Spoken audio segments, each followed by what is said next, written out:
আসসালামু আলাইকুম ওয়া রাহমাতুল্লাহি ওয়া বারাকাতুহু। আউযু বিল্লাহি মিনাশ শাইতানির রাজিম। বিসমিল্লাহির রহমানির রহিম। আলহামদুলিল্লাহি রাব্বিল আলামিন। দেশ বিদেশের যে যেখান থেকে আমাদের ভয়েস মেরিনার সাথে যুক্ত হয়েছেন সকলকে আন্তরিক সালাম ও মুবারকবাদ জানিয়ে শুরু করছি ভয়েস মেরিনার সাপ্তাহিক আয়োজন সত্যের সন্ধানে। প্রিয় দর্শক, আজকে আমাদের আলোচনার বিষয় নির্ধারণ করা হয়েছে ইসলামের দৃষ্টিতে খুন ও নৈরাজ্য। আজ আলোচনার জন্য আমরা স্টুডিওতে আমন্ত্রণ জানিয়েছি কক্সবাজার শহরের লালদিঘির পূর্ব পারস্থ বাইতুর রহমান জামে মসজিদের মুহতারাম খতিব কারি মাওলানা আতাউল্লাহ। আপনাকে স্বাগত আমাদের স্টুডিওতে।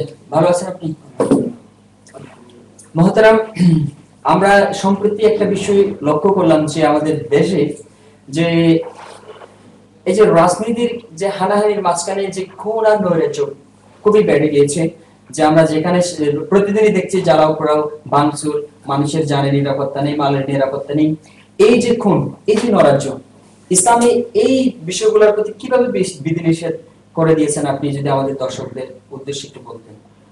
আসসালামু আলাইকুম ওয়া রাহমাতুল্লাহি ওয়া বারাকাতুহু। সম্মানিত দর্শক, খুব চমৎকার একটি বিষয় আমাকে প্রশ্ন করা হয়েছে। আল্লাহ পাক রব্বুল আলামিনের দয়া শামিল হওয়ার ফলে এমন কিছু কথা বলার ইচ্ছা করলাম, যেগুলো আসলে বাংলাদেশের বর্তমান প্রেক্ষাপট নিয়ে আলোচনা করা তো অনেক একটা খুবই দুরূহ ব্যাপার। রাজনৈতিক হোক বা সাম্প্রতিক হোক বা এই সাম্প্রদায়িক হোক, সামাজিক হোক, দাঙ্গার হাঙ্গামা, এটা তো ইসলাম সমর্থন করে না। বর্তমানে যে রাজনৈতিক নাম দিয়ে এই কোন দাবি দাওয়া না মানার কারণে যে নৈরাজ্য বাংলাদেশে এখন হচ্ছে, নৈরাজ্যটা তো আসলে হারাম। হত্যা, গুম এবং জ্বালাও পোড়াও, এগুলা ইসলাম মানুষের সম্পদ আর জানের ক্ষতি করা। এখন এগুলা নিরসন করতে গেলে আমাদেরকে অ্যালার্ট হতে হবে কার কারণে এগুলা হচ্ছে। হত্যা একটা জঘন্যতম অপরাধ, যেটা কোরআনের অসংখ্য আয়াতে আল্লাহ পাক রব্বুল আলামিন বলেছেন। এমনকি আল্লাহ রাসূল সাল্লাল্লাহু আলাইহি ওয়াসাল্লাম বলেছেন, একজন মুমিনকে হত্যার পিছনে যদি সমস্ত আকাশবাসী এবং জমিনবাসী তথা সমস্ত ফেরেশতাকুল এবং মানবকুল যদি একত্রিত হয়ে একজন মুমিনকে হত্যা করে, তাহলে সমস্ত মানবকুল এবং ফেরেশতাকুলকে আমি জাহান্নামে দিতে কোনো দ্বিধাবোধ করব না। আল্লাহ রাসূল সাল্লাল্লাহু আলাইহি ওয়াসাল্লাম বলেছেন। তার অর্থ হলো, একজন মুমিনের রক্তের দাম আমার কাছে এত বেশি, সমগ্র পৃথিবীকে ধ্বংস করা আমার জন্য কোনো ব্যাপার নয়, কিন্তু একজন মুমিনের রক্ত আমার কাছে দাম বেশি। অর্থাৎ একজন মানুষের রক্তের দাম জি। তাহলে মানবতা আল্লাহ পাক রব্বুল আলামিন যেমন বলেছেন, মান কাতালা নাফসান বিগাইরি নাফসিন আও ফাসাদিন ফিল আরদ ফাকান্নামা কাতালান নাস জামিআ। হত্যার বদলে হত্যা ছাড়া নৈরাজ্যমূলক যদি কেউ হত্যা করে, তাহলে সে যেন সমস্ত মানবতাকে হত্যা করছে, সমস্ত মানবতাকে হত্যা করছে। একজনের হত্যার পিছনে সমস্ত মানবতার হত্যা। একটা জিনিসের প্রতিশোধ নিতে গিয়ে যদি পুরো দেশেই তারা একটা নৈরাজ্য সৃষ্টি করে যে হত্যা, এটা তো ইসলাম কখনো। একজনকে হত্যা করছে, অন্য কানে 10 জন হত্যা হচ্ছে, এটা তো ইসলাম সমর্থন করে না। কিন্তু এই হত্যা কেন হচ্ছে এবং হত্যার পিছনে কারা দায়ী? আমি যে আগে বলেছিলাম যে একজন মুমিনের রক্তের দাম বা একজন মানুষের রক্তের দাম আমার কাছে বেশি, যদি এরকম হয়ে থাকে, তাহলে দুইজনের দলাদলির মাধ্যমে, দুই গ্রুপের দলাদলির মাধ্যমে যদি এভাবে খুন হয়, তাহলে আল্লাহর পক্ষ থেকে বড় মুসিবত আসতে পারে। তখন তো সেটা ঠেকাল দেওয়ার জন্য আর কেউ দাঁড়াবে না। কার কারণে হচ্ছে? মানুষ যদি ভালো হয় বা মানুষ যদি আল্লাহর ভয় থাকে, তাহলে তিনি বলবে যে আমি আর ক্ষমতা থাকবো না, বা আমি আর এই সমাজের সমাজপতি হিসেবে থাকবো না, আমি চলে যাব আমার নেতৃত্বে বা আমার ক্ষমতা জমানা খালে এতগুলা কোন হচ্ছে কেন? আমি বা এরকম যারা এই যে নৈরাজ্য সৃষ্টি করছেন তারাও তো এটা করতে পারেন যে তাদের দাবি দেওয়া যখন মানছেন না, যে আমরা হয়তো আর আমরা এই আন্দোলন করবো না, সরকারের সাথে একটা সমঝোতা করে, কারণ যেহেতু সাধারণ মানুষ মারা যাচ্ছে, এই যে রাস্তাঘাটে আজকে আর জানের নিরাপত্তা নেই, মালের নিরাপত্তা নেই, যারা আন্দোলন করছেন তারাও তো চাইলে পারেন যে হয়তো আমরা একটা শান্তির পথ খুঁজি, যে এতগুলো মানুষ।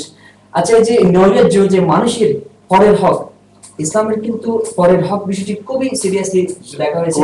এই যে রাস্তাঘাটে যে জ্বালাও করা হচ্ছে, গাড়ি ভাঙচুর করা হচ্ছে, আরেকজনের ধন সম্পদ নষ্ট করা হচ্ছে, এই বিষয়টা ইসলামের দৃষ্টিতে আপনি একটু এই বিষয়টা তো আরো মারাত্মক। হত্যা, মানুষের জান মালের ক্ষতি, মানুষের মালের ক্ষতি, এইগুলা তো আল্লাহ রাসূল সাল্লাল্লাহু আলাইহি ওয়াসাল্লাম বলেছেন, এই ফালাইসা মিন্না, যে ব্যক্তি ডাকাতি করে, যে ব্যক্তি জ্বালাও পোড়াও করে, সেটা তো আমার দলের মানুষ হতে পারে না, বা আমার সুন্নতের অনুসারী হতে পারে না। এটা তো এই বনি ইসরাইলের একটা এইটা অভ্যাস ছিল সেরকম। কিন্তু আমি ইসলাম দান করেছি আমার নবীর মাধ্যমে। ইসলাম কাকে বলে? ইসলাম অর্থ সমর্পণ, আত্মসমর্পণ করা। এই হাদিসে আছে আল মুসলিমু, মুসলমান কাকে বলে? আল মুসলিমু মান সালিম আল মুসলিমু, যে মুসলমানের কারণে আরেক মুসলমান শান্তিতে বসবাস করতে পারে।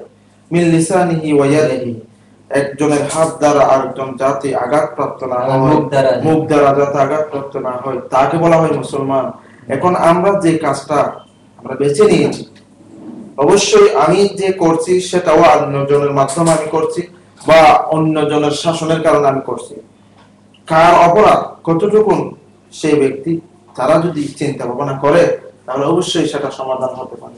আর না হয় এরকম নৈরাজ্য থেকেই যাবে, যেটা আল্লাহ হয়তো কারো দিলের ভিতরে নাই।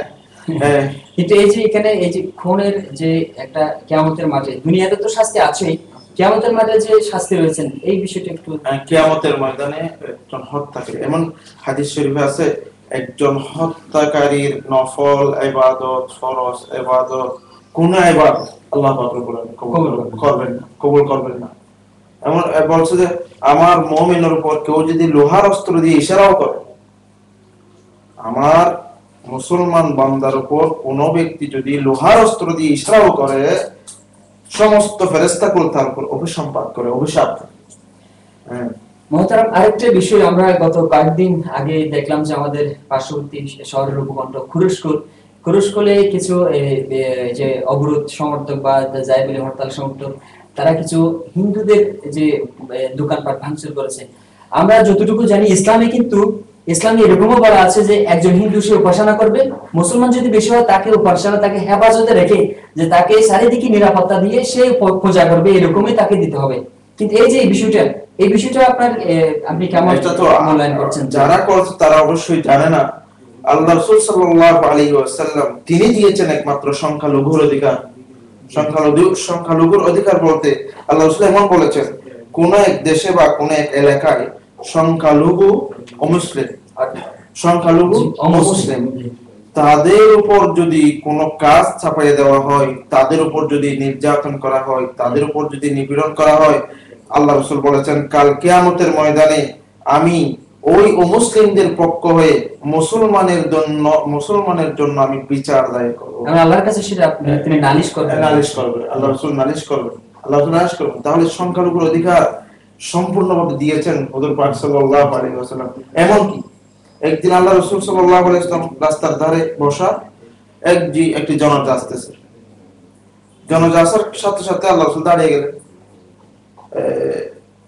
তারপর সাহাবায়ে কেরাম বললেন, ইয়া রাসূলুল্লাহ, হুয়া জানাজাতুন ইহুদিয়াতুন, এটা তো ইহুদির জানাজা, আপনি দাঁড়ালেন কেন? আল্লাহ রাসূল এমন বলেন নাই, আমাকে আগে বলেন না কেন, এরকম বলেন নাই। আলাইসাত নাফসান, উনি কি প্রাণী নয়? উনি তো একটু মানুষ নয়?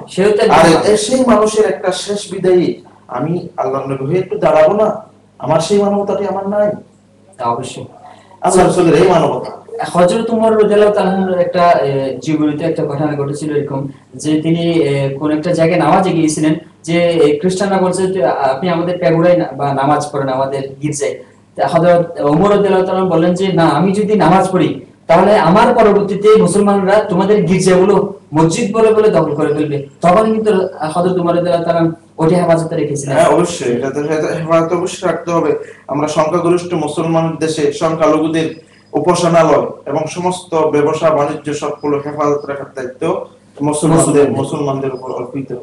তাই সংখ্যালঘু নির্যাতিত হবে কোন দেশে, সেটা কোনোদিন আল্লাহ রাসূল বরদাস্ত করেন নাই, ইসলাম সেটা সমর্থন করে। বিশেষ করে মুসলমানদের হাতে, মুসলমানদের দেশে সেটা যেই করুক, সেটা যদি মুসলমানরা করে সেটাও তার বিরুদ্ধে ব্যবস্থা নিতে হবে, এবং যদি মুসলমান নাম দিয়ে তারা করে তখন সেটা ব্যবস্থা নিতে হবে, যেহেতু ইসলামের দৃষ্টিতে সংখ্যালঘুদেরকে নিরাপত্তা দেয়া সেটা মুসলমান কান্ট্রির একটা দায়িত্ব। আর যে এই যে হত্যা নৈরাজ্য, আসলে খুবই দর্শক হত্যা নৈরাজ্য আপনার কোন রাহাজানি, এই বিষয়গুলো ইসলামের দৃষ্টিতে আলোচনা করতে গেলে অনেক অনেক লম্বা সময় লাগে। আমরা যেহেতু খুবই সংক্ষিপ্ত সময় নিয়ে শুরু করেছি, বিশেষ করে ইসলামের দৃষ্টিতে খুন হত্যা নৈরাজ্য এগুলো কখনো ইসলাম সম্মত করেননি। ইসলাম কখনো ইসলাম সিরিয়াসলি খুবই জোরভাবে সেটিকে বারণ করেছেন। আরেকটা বিষয় হচ্ছে যে সংখ্যালঘু যারা, অর্থাৎ মুসলমান যে দেশে বেশি হয় সেই দেশে সংখ্যালঘুদের নিরাপত্তা দিয়ে সেটা মুসলমানের দায়িত্ব। দর্শক, আমরা আশা করব যারা দেশে দেশ পরিচালনার দায়িত্বে রয়েছেন বা ভবিষ্যতে যারা আসবেন তারা সকলেই যেন আমাদের বিশেষ করে বাংলাদেশে এই বিষয়গুলো খুব যত্ন সহকারে দেখে। দর্শক মহতারাম, আপনাকে অসংখ্য ধন্যবাদ আমাদের স্টুডিওতে আসার জন্য। প্রিয় দর্শক, আজকে খুবই সময় সংক্ষিপ্ত, এতক্ষণ আমি আপনাদের সাথে ছিলাম আব্দুল্লাহ নয়ন। সবাইকে শুভেচ্ছা আবারও মোবারকবাদ জানাচ্ছি। আগামী সপ্তাহে আবারও দেখা হবে অন্য কোনো বিষয় নিয়ে। সে পর্যন্ত আল্লাহ আপনাদের এবং আমাদের সকলকে ভালো রাখুন, সে প্রত্যাশায় শেষ করছি। আসসালামু আলাইকুম ওয়া রাহমাতুল্লাহি ওয়া বারাকাতুহু।